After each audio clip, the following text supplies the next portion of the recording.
तो आज से मैं विदुर नीति पे सीरीज़ शुरू कर रहा हूँ और मैं रोज़ कुछ ना कुछ उससे कुछ ऐसा जो मेरे आपके दोनों के जीवन में काम आ सकता है शेयर करता रहूँगा।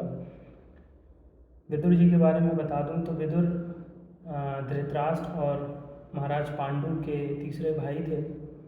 उनकी एक अलग कहानी है, वो किसी और दिन डिस्कस करेंगे। तो विदुर को महाभारत काल में बहुत इंटेलेक्चुअल्स में माना जाता था और उनके जो न्याय का और जो विचार उनके थे वो धृतराष्ट्र की कोर्ट में बहुत वैल्यूबल थे और मतलब भीष्म जैसे ज्ञानी पुरुष और बहुत लोग उनकी इज्जत करते थे इसी बात से। तो उन्होंने कुछ नियम लिखे, उनको विदुर नीति बोला जाता है और ये किताब मेरे दादाजी ने मुझे रिकमेंड करी थी।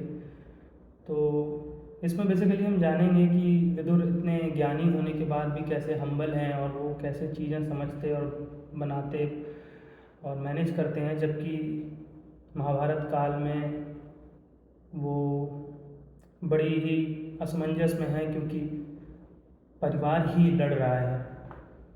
तो ये किताब मेरे पास में ही है और इससे मैं कुछ लाइंस पढ़ के बताया करूँगा आपको कि जैसे उनका पहला इंटरेक्शन ये है कि जब धृतराष्ट्र बहुत परेशान होते हैं महाभारत युद्ध के दौरान, तो एक दिन रात में वो बड़े हैरान होते हैं और उन्हें बड़ी उलझन होती है। तो उसके लिए वो बोलते हैं अपने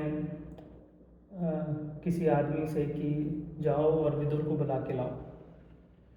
तो चूँकि वो राजा के भाई हैं, वो आसानी से सीधे जा सकते हैं, पर वो पूरा प्रोटोकॉल फॉलो करते हैं। उनको कोई बुलाने जाता है और वो आता है तो विदुर जी गेट पे खड़े होते हैं। फिर वो द्वारपाल से कहते हैं कि जाओ महाराज से बताओ कि विदुर आए हैं।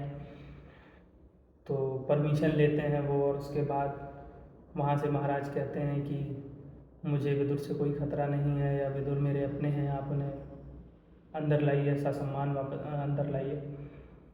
तो आप समझिए कि विदुर जो कि मतलब भाई हैं उनके और वो चाहें तो सीधे जा सकते हैं, कोई वो नहीं, मगर एक सभ्यता जिसे कहते हैं, जिसे तमीज़ कहते हैं, उसमें वो अपने नॉलेज का यूटिलाइजेशन करते हैं और वो फॉलो करते हैं कि एक राजा राजा होता है और प्रजा प्रजा।